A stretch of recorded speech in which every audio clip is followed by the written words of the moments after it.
Bonjour, je suis Sylvain Pathieu.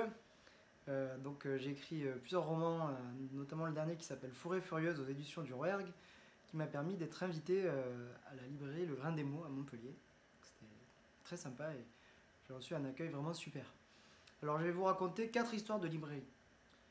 Première histoire. Je suis né dans une ville de librairie. Il y avait de nombreuses librairies, des petites librairies, des grandes librairies, des librairies qui accueillaient beaucoup de monde et des librairies plus confidentielles. Je suis né à Aix-en-Provence. Comme c'est une ville universitaire, il y avait plein de librairies. Elles avaient des noms évocateurs, des noms poétiques. Il y avait la librairie Vent du Sud, la librairie de Provence, la librairie Goulard, la librairie du Dragon, la librairie Macaire. Il y avait Harmonia Mundi. Il y a eu plusieurs librairies encore, même peut-être certaines dont j'ai oublié les noms parce que je me rappelle peut-être pas de toutes. Il y avait la librairie de l'université. Bref, il y avait toute une série de librairies qui étaient ouvertes partout dans la ville. Aujourd'hui, il y en a beaucoup qui ont fermé. La plupart ont fermé. Notamment la librairie de Provence à laquelle j'étais très attaché. Je vais vous expliquer pourquoi dans ma deuxième histoire. Cette librairie de Provence, elle a fermé l'an dernier. Et il reste encore, heureusement, il reste encore la librairie Goulard. Il reste quelques librairies spécialisées aussi dans la bande dessinée, tout ça. Mais voilà, la plupart des librairies qui étaient dans la ville ont fermé parce que les loyers étaient trop chers. Le centre-ville d'Aix-en-Provence est devenu très commercial avec de nombreuses boutiques et voilà, ça n'allait plus.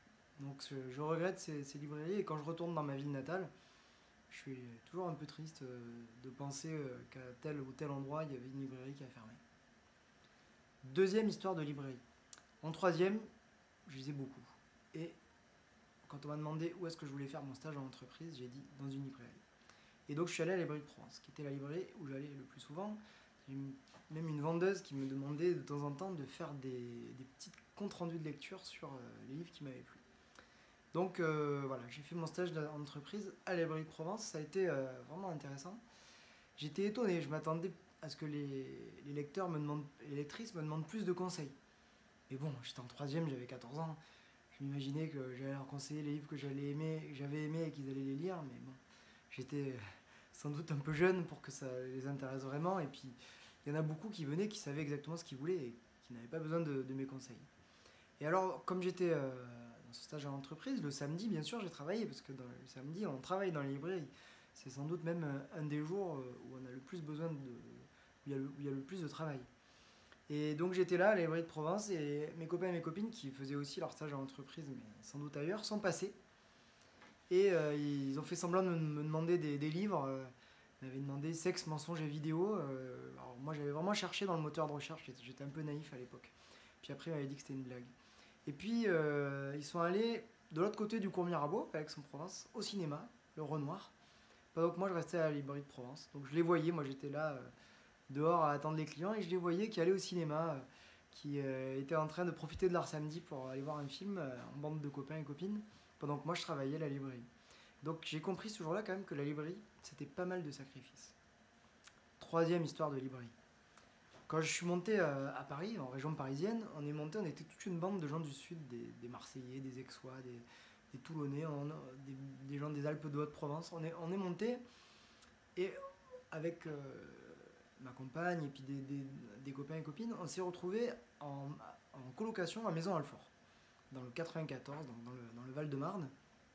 Et à Maison-Alfort, au moment où on est arrivé, il y a une librairie qui a ouvert. Une petite librairie avec un petit bonhomme qui était très content de sa librairie, qui essayait d'organiser des concerts dans sa librairie, des choses. C'était vraiment bien, on aimait bien aller dans cette librairie. Et on était content, on se sentait vraiment chez nous du coup, parce qu'on se disait, bah, c'est cool, on arrive dans la ville et il y a une librairie qui ouvre. On est resté 2 ans là-bas et malheureusement, bah, quand on est parti, la librairie a fermé. C'est pas à cause de nous, hein, je le précise, mais voilà. C'était une petite structure qui avait du mal à survivre et à exister. Et voilà. Donc pendant les 2 ans où on a vécu à la Maison Alfort, il y avait eu cette librairie.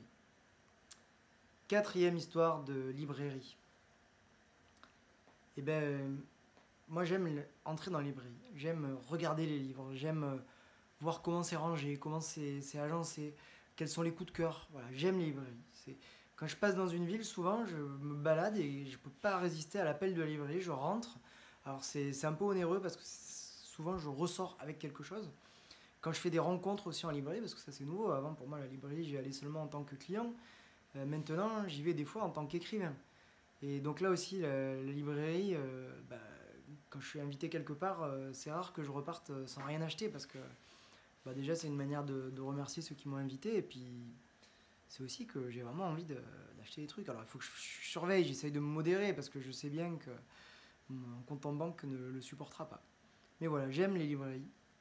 Et bon, j'avais ma librairie de quartier quand j'habitais à Paris dans le 10e arrondissement. J'allais à la librairie Nord-Est, à l'époque qui a été tenue par Patrick Bousquet. Et elle continue, elle est toujours très bien cette librairie. Et maintenant que j'habite à Noisy-le-Sec dans le 93, juste à côté de Bondy, je vais souvent à la librairie Les Deux Georges, qui est à Bondy, qui est une super librairie. De temps en temps aussi à la librairie Les Jours Heureux, qui est à Rosny-sous-Bois. Voilà, et dans chaque ville, j'ai des librairies où j'aime aller, où, où je, où je peux choisir mes livres, où je peux regarder comment c'est rangé, comment c'est fait. Et voilà, donc j'ai une sorte d'addiction, peut-être, pour les librairies. Cinquième et dernière histoire. J'ai été invité au Grain des Mots à Montpellier, donc en septembre dernier. C'était la première rencontre, presque la première, que je faisais autour de Forêt Furieuse, donc mon nouveau livre. Ça s'est très bien passé, j'ai été très bien accueilli. Il y avait un monde fou. Tristan qui a fait la modération, m'avait bien préparé les questions et avait bien préparé tout ce qu'il voulait dire. Et voilà, donc, et j'ai revu un vieux copain en plus du lycée, d'après le lycée de la fac, Sébastien, qui était là et qui m'a fait le plaisir de venir. Donc voilà, donc c'était une bonne soirée. Et voilà, c'est aussi ça, à travers la librairie, quand on écrit un livre, on découvre un peu des villes, on découvre un peu la France, quoi. Des fois, certains auteurs même sont invités à l'étranger quand il y a des librairies françaises à l'étranger. Et voilà, donc moi j'ai circulé grâce aux librairies, j'ai circulé dans pas mal de villes de France. Je suis allé à Nantes, je suis allé avec la vie devant soi, je suis allé dans beaucoup de villes du Sud, je suis allé dans la banlieue parisienne aussi, je pense à Ivry ou avec une librairie associative qui est super qui s'appelle Envie de lire. Je suis allé au tout le réseau des Folies d'encre à Aulnay-sous-Bois, à Saint-Denis, voilà, donc on peut découvrir la France grâce aux librairies, j'en oublie plein, il y en a plein qui sont super, des petites librairies dans plein de villes et de régions. Voilà. Donc voilà, j'espère que malgré tout ce qui se passe en ce moment, malgré la crise du coronavirus, j'espère que les librairies pourront survivre. Bonne journée à tous et à toutes.